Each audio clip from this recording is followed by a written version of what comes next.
Hello and welcome back to another episode of the 2020 podcast, Canada's #1 optometry podcast. I am your host, Dr. Harbir Sayan. Thank you so much for taking the time out of your day, out of your busy schedule to join me here to learn and to grow. I'm very excited to have a special guest here to talk to us about myopia management, but a different aspect of myopia management that maybe we don't think about enough. And that is the training of our staff and the different people within our practices. I have Ann Tran here with me, who is the external training and development manager at Essilor Luxottica. She's an optician by trade. She has over 20 years of experience in the industry, although you wouldn't be able to tell by looking at her. She also is bringing some interesting insights as she's previously worked as a dental hygienist and using the insights from that setting, being part of that dental team and the training that goes on there and how that can be applied to training in the optical setting here in myopia management. Anne is now in the field and has trained practices across Canada and help them implement myopia management successfully into their practices. And today she's going to talk to us about training the team and how we can get everybody on the same page and really elevate myopia management in our practices. Before we dive in, I want to say a big thank you to Essilor Luxottica for supporting this 3-part series that we're doing on myopia management. This is part 2. So if you haven't heard part 1, once you're done listening to this one, go back and listen to part 1, which was with Dr. Shalu Paul and Dr. Millicent Knight. It was an amazing episode, 2 leaders in the industry, of course. So, Anne, back to you. Thank you so much for joining me on this. I really appreciate having you here. Thank you so much for having me. This is such an exciting opportunity. This topic, myopia, really resonates with me. I'm a high myope myself. I started wearing glasses at a very young age.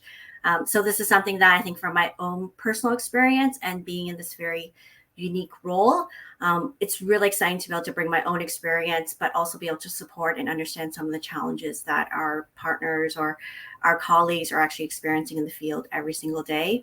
And this is a new category. It's a growing category, as you mentioned. So this is, I think, that really important, crucial step where it's a holistic approach. So how do we really work together? How to really support the team? And I think that's what's really exciting about my role and what I get to do every day.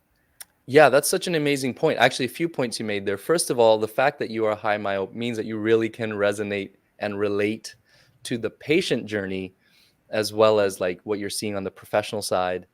But also like getting everybody in the whole team excited about it. That's something that I think, as an optometrist myself, I kind of miss that sometimes. I do talk about that.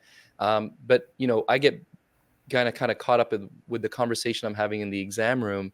And then I walk out and I hand over the prescription to my staff. And I say, okay, I need them to go into this lens. They're myopic. And here's how often we need to see them back. And I know we've done the training, but I forget that we really got to make sure that our staff members, team members are really up to speed. So they feel really comfortable talking about myopia management the way that I might in the exam room. So this is a really important conversation, not just for business owners, even associate doctors who might be listening.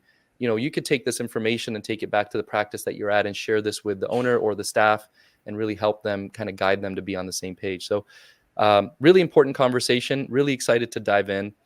So why don't we start with this? In your own words, if you could describe what training teams for myopia management really looks like. Absolutely. Maybe I always like to kind of start with the whole basic concept of, we've talked about this previously where a lot of times we talk about a journey in the practice. It's about, and every practice is different. There's the patient-centric journey. And one of the biggest things that we always have to really explore is understanding kind of what is that lifetime value of a patient as well. So when you actually have a new patient, and in this case, a lot of times it's children that's coming in for their first eye exam. This is something that if we kind of tie it back to the first episode we had with Dr. Shalu Paul, she starts talking about that conversation as a journey. And it starts with the parents. But as the children learn and they understand how sight is very important to everything that they do and everything that they learn, it's now taking a step back where I would say it's twofold that we have to look at that. Not just patient-centric, but also consumer-centric, because the parents at some point is trying to make a decision. And that is where it goes sometimes from that medical approach to that transactional. And when we talk about that team approach, every single touch point of that journey is so important. Every person in an office, can influence or can have an impact in exactly what that experience will be and what that value is for that particular individual. Right. So this is where I think I've been privileged of having the opportunity to not only support the team, so my internal team, with how do we build these trainings, how do we take all the research and development our global team has worked on with myopia as a category, myopia as a solution, and the solutions we offer, how to really bring it all together and support that conversation in such a simplistic way that adds value to our patient, our parent, and where they're engaged through that whole process. And that's why it's a complete holistic approach in the way that we kind of take our training and how we execute our training. So really the key thing here that I was, the first step is empowering your team. How do you empower your team? Is taking that conversation, and I've been doing this for a number of years, as you mentioned at the very beginning. We always try to simplify it, and with myopia, we've simplified it so much where we say, well, it's nearsightedness. It's just for you to see in the distance. This is where we have to really go back to it is a condition, and you don't want to scare them where it's a disease or it is, but you really want to kind of have it's a condition that we can manage and we can control. And being a parent myself and looking at all the kids these days, my kids are all Gen Alpha. So they're 12 and under at this point. My oldest just turned 13, but they're going to be our largest living generation. They're our future.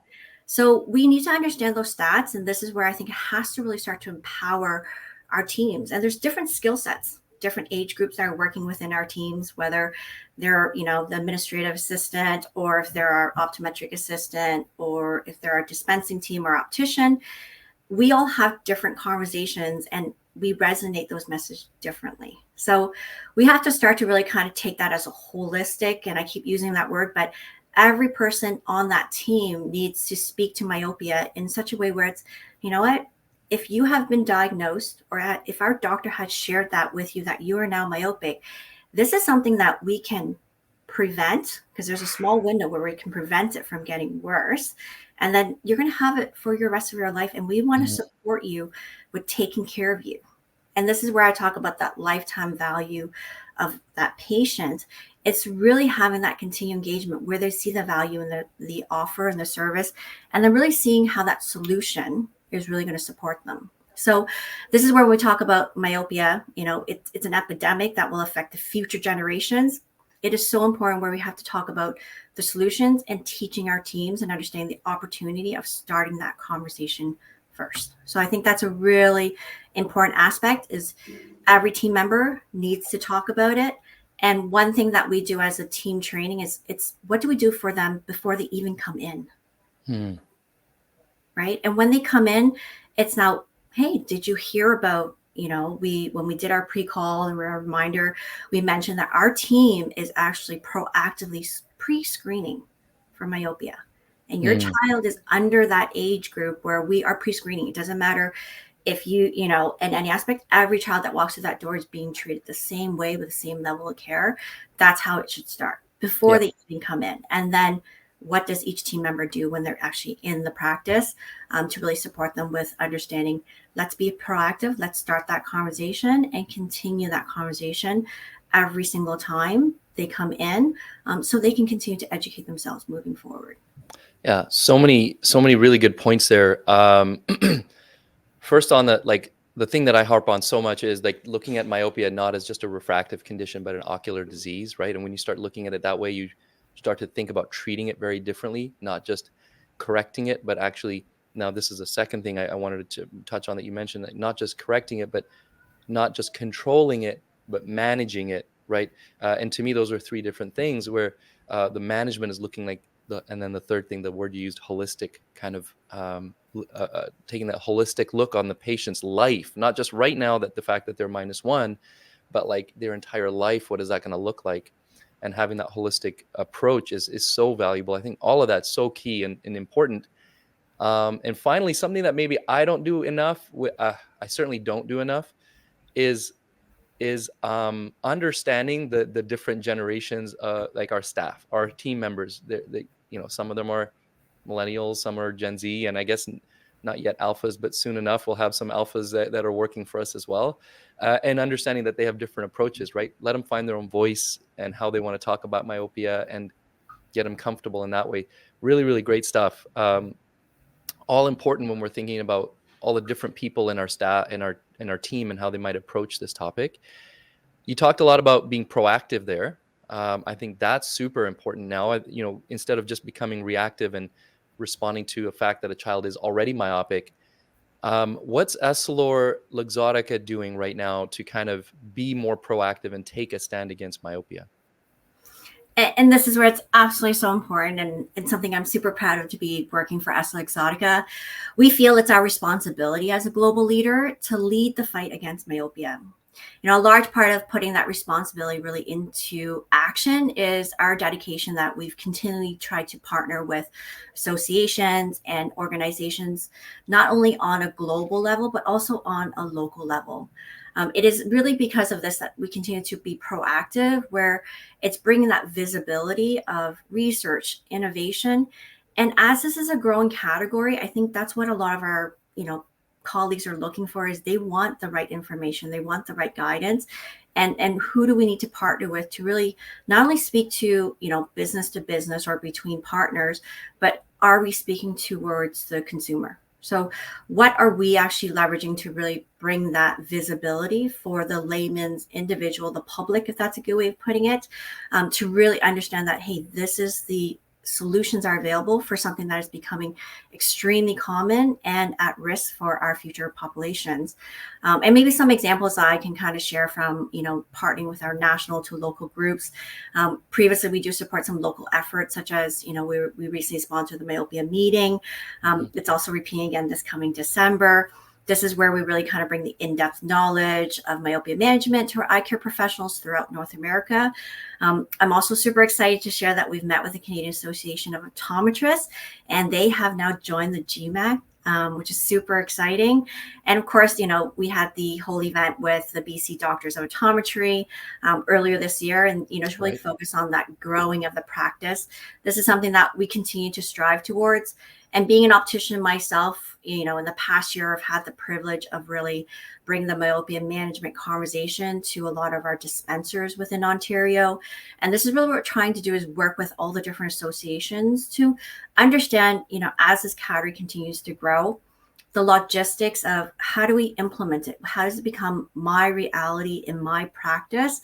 Because we have to recognize across Canada there's so many different types of demographics. Mm-hmm. And the conversation, depending on the demographics, has to change. And once again, the child is our focus, but the parents are coming in with questions, or maybe they're not even knowing what kind of questions to ask, is we need to now really kind of be that voice. And that's something we strive to continue to do at Essilor Exotica, to be that voice, to really lead the charge and to grow this category overall. That's great. So the GMAC is the Global Myopia Awareness Coalition, and that's an organization that consists of multiple organizations to help bring awareness to myopia right across the world. And it's pretty amazing that the CAO has joined that fight to kind of bring that message across Canada. So globally, of course, we got to raise awareness. There's this epidemic. We know by the year 2050, half the world's population is going to be nearsighted or myopic. There's a lot of conversations we need to have on that scale. But if we narrow it down, you mentioned BCDO. What are some of the other efforts that are happening kind of more grassroots, more locally? What are some of the challenges maybe that you're facing? Because I feel like globally, okay, let's put messaging out, right? But locally, when you're actually seeing people face to face, when you got boots on the ground, it's a little bit different. So what kind of things are you facing there?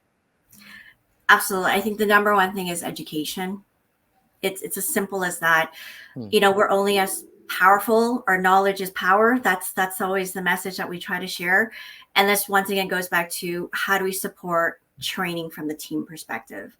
To elaborate maybe on how our approach is every journey point that we have, and to really understand this, I think more in depth, is take each step with, where does that conversation start, and how do we educate that particular individual in that conversation?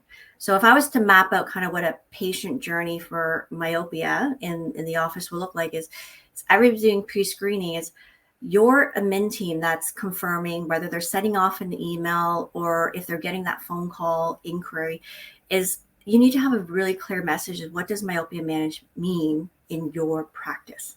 So you need to be able to start with as simple as training the staff with, what does that mean to you? And how do you convey that passion that the team is embodying in a really simple 1-2 sentences that is absolutely truthful to what you guys are going to be able to deliver when they bring them into your practice.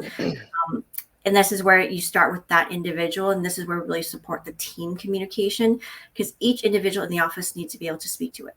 Because when the patient comes out of the exam room, a lot of times there's a lot of information that may be shared, and they need to now have the team to support that conversation and add value or clarification to what the doctor's recommendation is. So that starts, like I said, from the very beginning. And then when you get into maybe like the pre-testing area of an office, we have great tools that we've been able to leverage and use when it comes to that risk factors that we talk about. This is such a key component that I've been able to really help support a lot of my business partners when we actually deploy our training with those risk factor questions should be explored prior to going into the exam room, because it's getting them understanding it's not just the solution. It's only going to work as well if there's compliance and an understanding to some lifestyle or behavioral changes.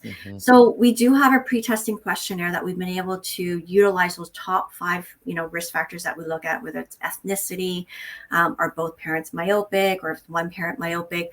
We would use those examples and teach our pre-test team where it's like, hey, once again, if you're sharing with the public that you're pre-screening every child for risk, then when you come to the pretest, you need to start that conversation because they've already been exposed to it with, there's some key questions we need to understand. As an example, we need to know kind of lifestyle habit questions, and then there's the diagnostic. So I always teach our teams where you can break it down to 2 categories, factors you can control and factors you can't control, right? So factors you can control are a lot of times where I've encouraged my doctors, we have to lean on your expertise because that's where you really come in and share that value. But the factors we can control, this is where our team needs to speak to that. How much time do you spend outdoors? Hey, if your child's spending more time on digital screens after their regular school hours, how do we manage that? How do we start to have that conversation? And one of the things I always find is challenging is as a parent is we always try to do our best for our kids. And nothing is worse when you hear like, oh, I'm not doing well enough because they're spending more time on screens. We live in the digital era. I always tell everybody, don't fault the parents. We can't stop them from using digital screens. Right. We need to talk to them about how do we manage this. And it's not just about digital screens, is even for a lot of kids, they may have a lot of hobbies that they do that are up close. So they're still using that vision so this is where we need to help them. What are some lifestyle recommendations? Always giving some kind of tips or best tricks. But that pre-screening is so important because you're getting the parent to think about it. You're also getting the child, depending how young they are, whether they're super young or if they're a little bit older and they understand, is to get them to be part of the conversation. Instead of making them feel bad, you really share the concept of, we want to try to, manage your up close work time out of your school activity. If you love reading, let's take our regular breaks. How do we manage that all together? But this sets the stage for the exam room. So we normally have these kind of risk factor charts that you can actually laminate. It's like a little checklist where you have that conversation with the parent, patient, and then they follow them into the exam room. So I know a lot of times we're trying to avoid paper, but the idea is this is just an engagement tool. So when you ask them, are you myopic? Most parents, if they're wearing contact lenses, sometimes they'll forget to tell you that they're myopic. Or if they've had laser surgery, right? Or they've had laser eye surgery, and then they're like, oh, no, I'm not. But they're still myopic. So this is where they start to go, oh, yeah, so that puts my child at risk. And now you're having a different conversation.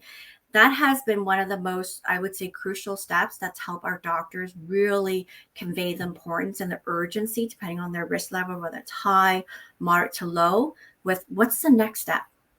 And it's really interesting because this little kind of sheet that we've been able to utilize, they now follow them throughout the whole journey. So once a doctor has done the exam and you circle it, you're at high risk, comes out to the dispensing team starts that next step conversation with, here's the doctor's diagnosis, here's the recommendation. Now let's explore this together. What are we going to do before you just jump into solution mode? And as much as, we have the most innovative, latest generation Stellus of our myopia solution that we want to talk about, this is where it's really important, where it's like, the solution is only as good if they see value in it. So when I always talk about it, it's the best solution, but why is it the best for that child? So this is where, as a dispensing team, and once again, we educate from the product standpoint. So Stellus, how does HALT technology work? And this is where I was simplifying it. Hey, and this is one that I always throw out there. I always ask the parents, do you know how much of the back of your eye, let's ask the technical, did you know, is your retina? And a lot of times they're like, okay, these are big words. I'm like, 2/3 of the back of your eye is your retina. That's responsible for not just your sharpest vision, but it's all the visual stimulus, all the signals that they need to get. 2/3 of the back of your eye is your retina. So when we talk about how do we control this, Stellus is a lens that follows the shape of the eye. This is where it's really important, meaning your sensory is going to always get that response. And I think that's one of those important aspects where you put it simply, where they can then visually see it, and that helps with the dispensing, the recommendation. And now, once again, identifying their risk level. This is super important, where they now you set that engagement. This is the value of the care. You're coming back at 3 months, or you're coming back at 6 months. Mm-hmm. How often do we need to see you? Now there's an engagement where you give them really a to-do list, if that's a good way of doing it. But every person on that team is speaking to a component that will resonate with the parent, and also make sure the child understands that you have a role to play in this. You need to wear these glasses. You have some risk. There's some lifestyle things that you do, and you love playing the piano, or these are things where you need to manage your time and space it out so your eye gets the break. So it's a really comprehensive kind of training approach when we talk about myopia management, and not just so heavily on just like, here's a solution, but it's a complete holistic approach. That's a lot. And that's a really amazing way to kind of spread that out over the entire process, the entire journey, as we talked about, preemptively kind of mentioning it, or through, maybe even before the patient calls you through social media, they've heard it now, maybe, or something like that. Then when they call, you've mentioned it. And then when they're going through pre-testing, they've heard about it again. And that laminated form, we've actually adopted our own version of so we took just, to save paper, our intake forms are now laminated. So I like that idea a lot. So is that something that you provide as a resource to offices? There's a pre-made laminated form that you can provide? We do have our one-pagers that are prepared to go. A lot of times it depends on the practice. Some of them would prefer it fully laminated. Some people just put it in a page cover. So a lot of times it depends on their practice. And that's one of the things that we do as a training team, is we understand kind of what is your floor layout, what is your pathway, how to really support you with that aspect. And then, of course, our tools that we have are very conducive to being easy to use. Because if it's difficult, once again, if I put the team and many of the teams I worked with, or even being in the dispenser myself, if it's hard to use, you won't use it. Yeah. And then it's also sharing the right facts. So even simple things as, the efficacy of Stellus, you'll have some parents, if they're never worn glasses, they want to know, like, if you're making this recommendation, this product, how do I know, how does it work? What's the efficacy? This is where we have patient consumer brochures that will highlight, the 67% efficacy of the lens. We also have, your passport. So one of the tools we do have, it's called the Stellus Passport. It actually maps up the complete journey, when they should come back. There's what does the parent's responsibility is, what is the child's responsibility, and it's like a quick checklist. And it's fun, it's engaging, but it gets them to, like I said, to be part of the solution. And this is where we have to look at myopia as a complete condition. It's a management. It's something that we need to take care of, and continue to kind of move it forward. But there is, and I always stress it, it's kind of like it's a small window that you can take care of this, where you can make a really big impact, which is at their younger ages when they're developing, and I always draw the parallel or example to like orthodontics, since I'm in the dental world as well. Orthodontics you can do at any age, but the biggest impact with myopia management is you have the biggest impact in that early development years. Once the eyeball has grown to a length that is, we need more concern, there's more disease related or risk factors, that's when we can say, you know what, we could have done something about it. So this is why we need to be proactive, We need to speak to that conversation. We need to be the first, be the expert, speak to it. And every single person on the team needs to be part of that conversation. That's really great. And the passport thing, I love that. I don't know how it is in other provinces, but here, when you have a baby, so we have a young baby here, so I'm kind of going through this, but you get a little booklet for immunizations and stuff like that. And Yes. so we take that and we go to get her immunizations. All right, write it down. I did this digitally recorded somewhere too, but we're still in a habit of taking this little this little passport. And so I think when you give a parent that, it clicks. It's very easy for them to understand, and there's lots of nice graphics and information in that passport. I have parents bring that in regularly. They'll bring that in and they'll ask me to, if I'll forget, sometimes they'll be like, can you please fill out my passport for me? They want to make sure that everything's up to date in that little booklet. Super helpful. And I do other things in the office where I have little tear off pads where I write, for dry eye, I make a lot of analogies to dry eye with myopia management, like implementing a new specialty in your practice. There's certain steps that are kind of parallel. And one of them is, I don't have a passport, but I have a little checklist that I do check off, and I'll scribble some things on there and I'll hand it to the patient. I'll say, okay, now this is your homework, right? This is your little reference of what you need to do when you go home. Stick it on your fridge or something. So having this little passport for the myopia management for the stellist is, I think, really valuable for parents. But kind of going back to like the overall training, the optometrist, or even like just if you're an optician, for example, you own an optical and you're selling stellus, you can't do everything yourself. If you're the owner or the lead, you need to be able to delegate. And the same goes again in dry eye, making that analogy. I might make a dry eye recommendation, but I can't then go do the treatment and do the education, because then I won't have time to see patients otherwise, right? I'll be doing that all day. So it's very, very important that we learn to delegate, educate our staff so they can take those roles on confidently, and save us a lot of time, make the whole process a lot more efficient. I think it's really valuable. I agree with you in that. And time is, I think, something that as I get older, we are always challenged with. And I think for a lot of our business partners, practice owners, or even our staff and team, time is always something that we struggle with on a day-to-day basis. Because there's always something that's happening, whether the phone is ringing or it's the Friday before a long weekend, everybody's rushing in to get their jobs or pick up their glasses. But this is where, when we say from a support perspective, so we do provide on-site training and support in creating that myopia management in practice.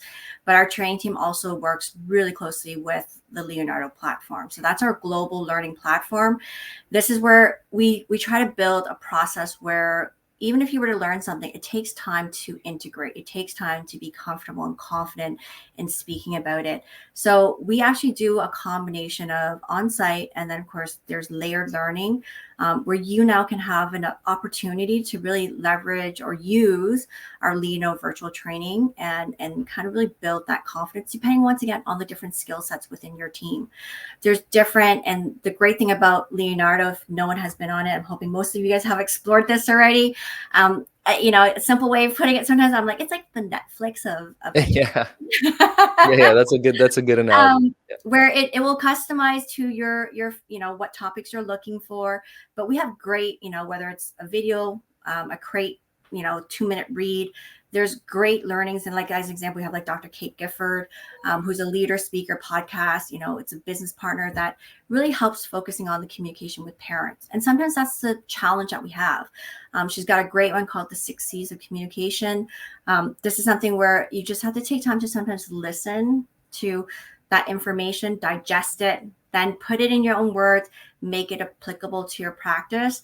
And of course, this is an ongoing process where we're going to learn best practices. And until you start to kind of explore that from not just an on-site, but a virtual, you get the best of both worlds, where you can really learn from that research and development. As us being one of our global leaders, is really kind of diving into some of the really hot off the press information and really make it applicable to the current needs of every single person walking through that practice.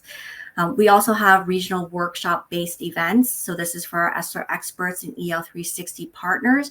It's really tailored to really bringing them kind of up to the minutes of, here's some of maybe your day-to-day challenging situations that might have come up. So we really try to build these events around the needs of our business partners and say, you know what, this is something that we continue to evolve and really ensure that we're supporting you the best way, and really giving, that image, not image, but the overall experience where it's about improving lives by improving sight.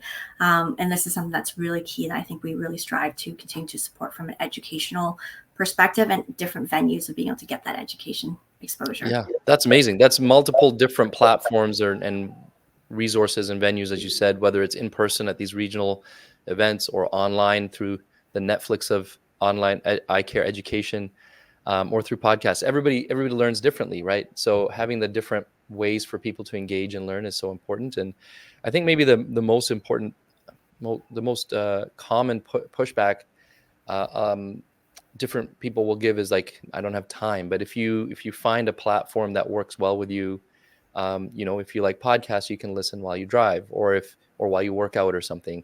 If you're more of a, like, you want to sit and watch something, then Leonardo platform might be it. So just finding the platform that works well for you, you'll find the time, you'll find the value in it. I think that's really important. And maybe one of the last things we want to share or go back to with all of this, the reason why all this education is so important is because this category is so new, right? For some of us, it might feel like, oh, we've been talking about myopia management for years. But in general, the advent of some of these technologies is very new, like the Stellus lens, for example, released only a couple of years ago, and some of the other technologies that are out there. Education, it might not be so new for us as practitioners, but it's new for the public, right? It's so important for us to continue to share that message with the public and give them as many touch points as possible so that they are aware of these treatment options available, management options available. So, it's important for us to kind of keep learning ourselves so we can keep sharing that message. Absolutely. And I agree with you in every aspect that you just shared. It's, like I said, it's really some keywords that I would say as maybe some final takeaways is not only do we need to empower our teams, we need to empower our parents and our patients in understanding the value of the care and how important it is that myopia is something that if you've been diagnosed with myopia, you will have for the rest of your life. It's how is it going to impact you? And really kind of having that conversation overall and continuing that where we're empowered. If we take those first steps to start those conversations, we will make that difference and that change in the future, or even not in the future, but right now. And it is really to act now.